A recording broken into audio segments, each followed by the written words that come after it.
Hi guys! Magandang gabi! Welcome back po dito sa Gandara SRU channel for Showbiz Update. Andito na naman nga po akong muli, nagbabalik ang nagmamaganda ninyo kachismosang Kim Pao upang maghatid sa inyo ng latest update and fresh happenings patungkol po kay Kim Chiu and Paolo Avellino. And para nga sa gabing ito ang tatalakayin natin at pag-uusapan ay may kinalaman dito sa Kim Pao na kung saan tuloy-tuloy pa rin nga ang shooting ng dalawa. But before that, sa mga hindi pa po nakaka-subscribe dito sa ating channel, maaari lamang na pindutin po ninyo ang subscribe button at ang notification bell na nandyan sa baba para maging updated po kayo at ma-notify tuwing may bago tayong chika at balita hinggil sa Kim Pao. Basta mga balita na may kinalaman kay Kim Chiu and Paolo Avellino, sagot na po natin yan. And unahin nga natin pag-usapan guys, itong mga hilig ng Kim Pao. Grabe, ang dami ko nakikita ngayong mga post na ganito. Ayan, no, yung mga hilig ng Kimpawa, yung mga nagkataon, ganyan. Which nagpapatibay, mga kakimpaw, na nakatadhana talaga silang dalawa, si Kim and Paolo. Tignan nyo naman, sino mag-aakala na matapos ang ilang taon, isang dekada mahigit, ng pag-amin ni Paolo na gusto niya makatrabaho si Kimi ay matutupad. And sino mag-aakala na ang dalawang nanggaling sa magkaibang network magtatagpo, 'di ba? Magkocross yung landas. So nakakatuwa lang makita yung mga ganitong pictures, even mga hilig, magkasundo silang dalawa. Kaya super duper perfect talaga si Kim and Paolo together. Anyway, meron naman pong mga nagtataka, naguguluhan na saan ba talaga si Kim and Paolo. So wala pong nakakaalam, but for sure wala sa Japan. Yun yung masasabi ko kasi yung mga pictures na nakikita po natin sa Sokmet kagaya nito, mga throwback pictures lang po ito ng Kim Pao. Pero kung totoo, masaya tayo. Sana nga, 'di ba? Nakapag-bakasyon ang Kim Pao sa Japan. Pero mukhang malab. Una, baka hindi po pumayag ang mga managers nila. Daming disgrasya ngayon. Syempre, may mga projects sila, 'di ba, nagagawin, etc. Magiging busy pa sila. Then, si Paolo Avellino, i-consider din siguro yon kung magkakasama sila, dito lang siguro sa Pinas. Malay nyo naman next year or pagkatapos sa kanilang movie, i-treat nila yung kanilang sarili. Sabi nga dito ni Maria Clara de Vesa, lagi ka na lang nabubulol, ayusin mo ang pagbablog para kayong ex-vlog na si Duterte. Anong Duterte? Sino yun? Alin ba ang totoo na sa Paris, Japan, or Baguio? So, ayun, hindi ko napapansinin yung pagbabash mo sa akin. Kasi totoo naman, nabubulol talaga tayo. Siguro kasi, ewan, ang bilis ko kasi magsalita, yun yun. Sa bilis ko magsalita, nabubulol-bulol ako. Anyway, about po doon sa kung nasaan na si Kim and Paolo, Paris, Japan, or Baguio, sila lang yung nakakaalam. Tandaan, mapanlin lang ang dalawa. Charot! Nilinin lang nila yung mga fans. Nililito ko nasaan talaga silang dalawa. Pero hula ko, nasa Baguio lang talaga si Kim and Paolo. Sabi nga po dito ni Miss Corazon Reyes, matagal na yon yung kay Maha Paulong palabas na may hawak ng snow. Kay Kim naman kasama niya buong family niya, matagal na din yon. Sa Baguio, sila ni Pau magkasama. Kasi si Twinkle at pamangkin, nakita sa post nila nung New Year, may pumunta, taga Whitey? Ano ba? Tingnan kung andun si Kim, wala daw. Wala daw doon. Tapos, yung William, nag-post kasama mga anak niyang babae at lalaki nung New Year.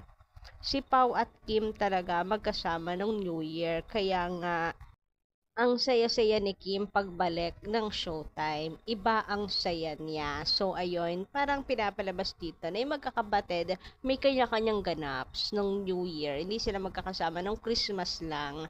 Tapos si Kim and Paolo, sila lang yung dalawang walang update. Si Kim lang, sa kanila magkakapatid, si Kim lang yung walang update.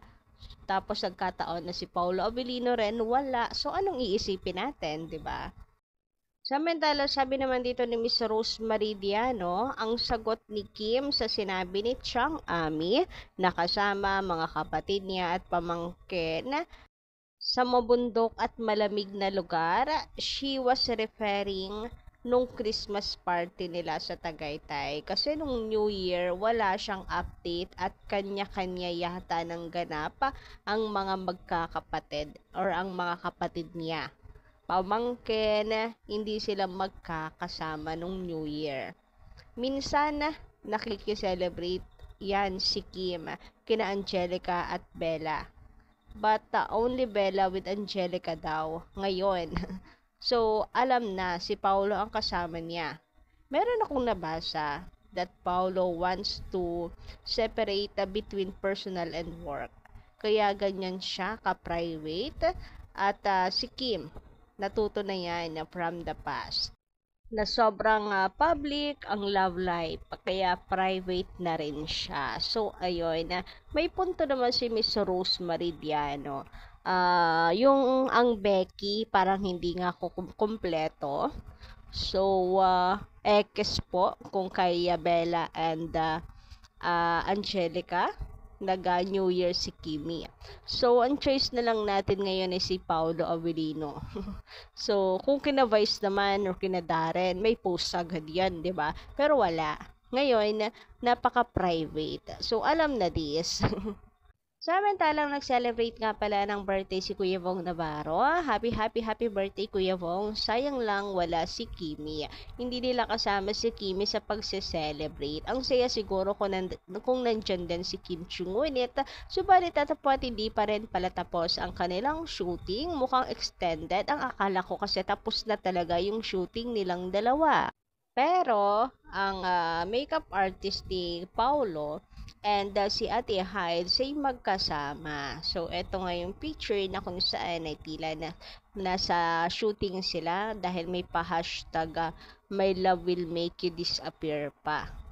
So, booking na naman po ang Kim Pao na magkasama and thank you so much dahil meron na pong paayuda ngayon para sa atin. Nakakatuwa naman dahil miss na natin si Paulo Avelino and si Kim Chi together. So, ayun, dahil nga dito sa pa-shooting ng Kim Pao, sobrang na-excite na yung mga fans lalo no, na pumasok sa mga sinihan at panoorin ito kanilang pinaghirapan.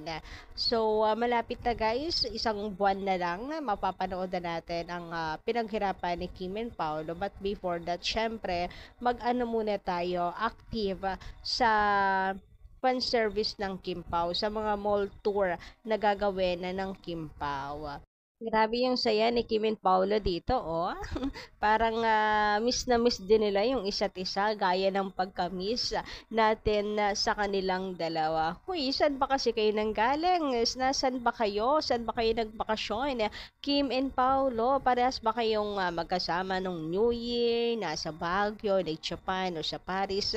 Ay nako, naloloka na yung mga fans dahil sa sobrang katahimikan nyo. Nilipad na kayo sa Paris, nilipad na kayo sa Japan, and pinamundok pa kayo sa Baguio. So, saan ba talaga doon? Pwede rin naman doon sa tatlo mismo. Charot!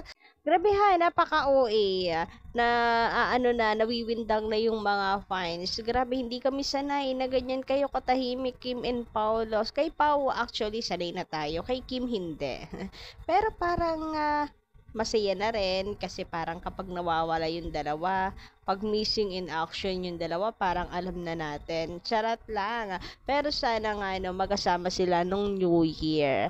Minsan lang ganyan na maging kapribado si Kimi, as in walang paramdam, walang yabaga na pinaparamdam kung nasaan siya. Saan siya nagpunta at nag-spend ng oras nung New Year. So, kayo guys, anong inyong comment patungkol dito? Palagay nyo, nasan talaga si Kim and Paul? Basta ako, bet ko saan tayo, sa Baguio tayo, magkasama ang Kimpaw nung New Year. So, yun lang po muna for tonight. Maraming salamat po sa inyong pakikinig and don't forget to click the subscribe button and notification bell para po sa ibang balita. Kita-kits po tayo sa mga susunod nating update. Maraming salamat sa pagsuporta at pakikinig araw-araw.